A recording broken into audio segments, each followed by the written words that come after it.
What up, watch peeps? I recently picked up a Mako II USA with the guts from an Orient Ray inside. Supposedly the original Mako movement died and they just swapped the guts from a Ray in there wholesale. Pretty cool actually. You get a Ray with sapphire crystal and drilled lugs. So when I first got the watch, the bezel kind of twisted off right in my hands with almost no effort whatsoever. So in this video you're going to notice there's some pretty heavy scraping on the case underneath the bezel. That's not from the bezel removal tool, that was already there. The bezel removal tool will take a bezel off pretty cleanly, leaving almost no trace. I don't know what they used to get that bezel off for. I'm picturing like a chisel or a cat's paw or something, but whatever it was, it also I think left the bezel slightly bent, and that's why it came off so easily.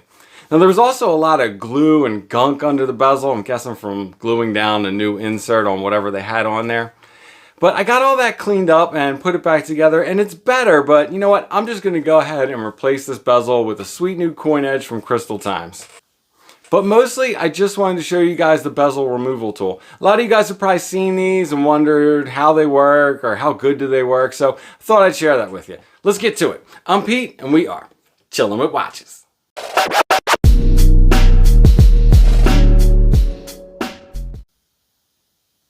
So this is the bezel removal tool I am talking about. If you've not seen one of these before, they make the job really quick, really easy, and they've really come down in price lately too. So I mean, if you're doing enough modding that it's worth it, you know, I recommend it. The reason is because I want to change the bezel on this. If you're not familiar with the Ray or the Mako, their bezels are horrible. The grip on them, you can see how they're angled in, and they just don't have a lot of grip to them. So what we've got here is the replacement bezel that I've picked up from Crystal Times. It is just a coin edge bezel made for the Orient Ray / Mako. They all use the same bezel assembly. Even came with a fresh gasket.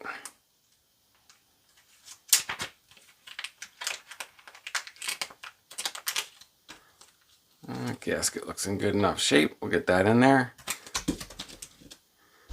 Oh, even adhesive rings. I always love when you get those. That's a bonus. Just a coin edge bezel you see we got here. I'm going to be putting this. I already had this insert laying around and it actually looks really good with this shade of blue. So let's go ahead and get this bezel off. So what you want to do is you're going to flip it upside down. Now, I happen to know from doing this before that where the click spring where it fits into the case, there's two holes in the case, that is about here and here. So I don't want to line up either of those with any of these blades because I don't want to risk these blades hitting that when it goes under the bezel. So in order to do that, I usually cant the dial so that 130 is facing forward towards me, and you just kind of want to get those blades. I'll show you this up closer here. You want to get those blades so they are just in between the bezel and the case. And then same thing on this side.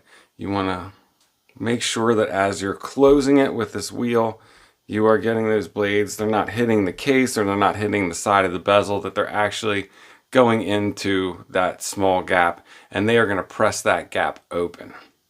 Alright, so I checked off camera. I usually look under magnification. You want to check both sides, make sure all four blades are indeed going into the gap. I'm going to try and do this on camera. I've never done it this way before, but you slowly, hopefully nothing falls.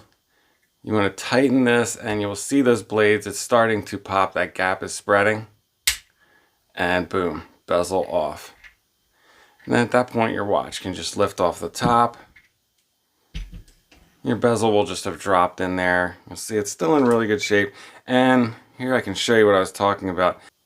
You can see in here where the click spring stands up to contact the bezel. That's the part I want to make sure those blades do not contact when they're going in, because otherwise they'll bend or they'll mar or disfigure the click spring. So I line it up to this flat part here and here to make sure that doesn't happen.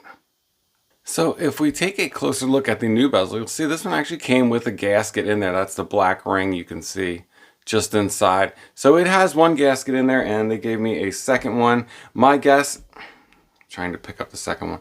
My guess is that this second gasket is a different diameter than the one that's installed. It'll give me two different tactile feels on the bezel. A thicker one will give you a tighter feel, a thinner one will give you a looser feel. So we're going to go ahead and get the crystal press and press this on. So when I am pressing a bezel onto a case, I like to find a die that fits just inside the bezel there.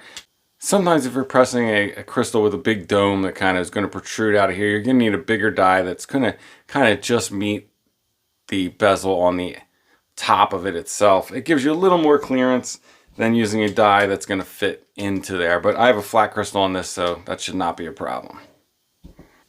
Now you want to make sure your you want to make sure your click spring is fully seated into those holes on both sides and that it's sitting flat all the way around. You don't want to crimp that underneath. And then you're going to just take your bezel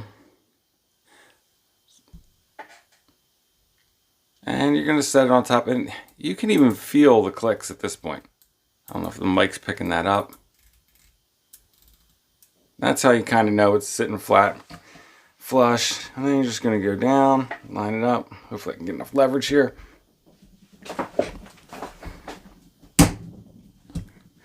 And press. You get a very solid confirmation that it has seated. And that is real nice action.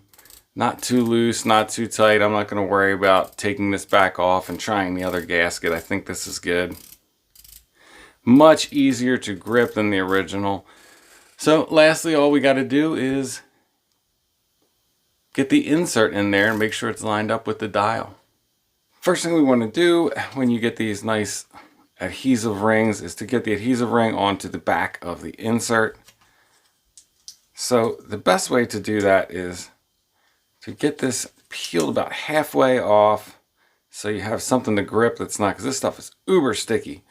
And then you kind of want to line up your bezel insert with that new ring.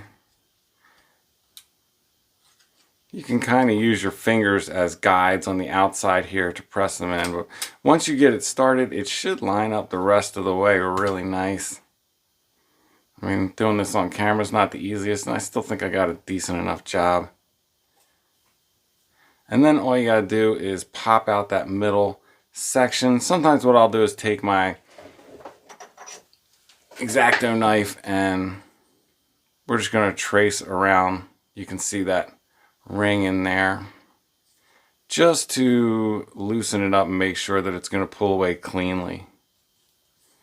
It's starting to come already. Some of these, that perforation is not real good, and you'll start to pull the actual ring off along with the center portion. Don't worry, if I cut my finger, I won't post it. So the only way you're seeing this is if it goes well. And there we go. Now we got an insert with an adhesive ring on the back. So first thing, we are going to get the backing off of the adhesive ring here. Alright, and then with that off, we can try and install this and get it all lined up properly. Sorry if my hands are in the way. This is kind of a hard process to do on camera, because the last thing we want is a misaligned bezel.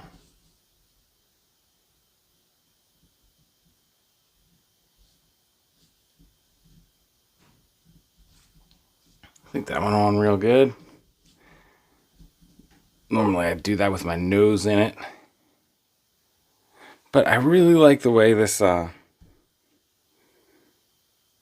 this kind of shade of blue worked with the kind of radiates and changes color very similarly to the dial. Thought it looked really good, and it's just easier to use.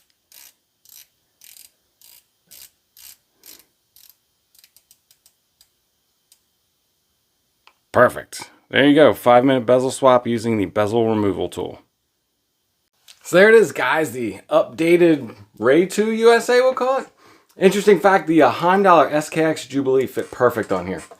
So I don't know, the bezel removal tool, I think these things work great, man. They definitely make the job a lot easier. If you're going to be modding even more than a few times, I think it's definitely worth it. I've had this one for a while. I paid like close to $100 for it, but you can pick up a basic one on AliEx for like $25 now. So I'll throw an affiliate link in the description for those of you that are so inclined and you want to hook a brother up. Anyway, sneaker check. Wearing my Jordan 11s today. And that's it. I'm out. If it's not too much trouble, like, subscribe, and come back next time. Peace.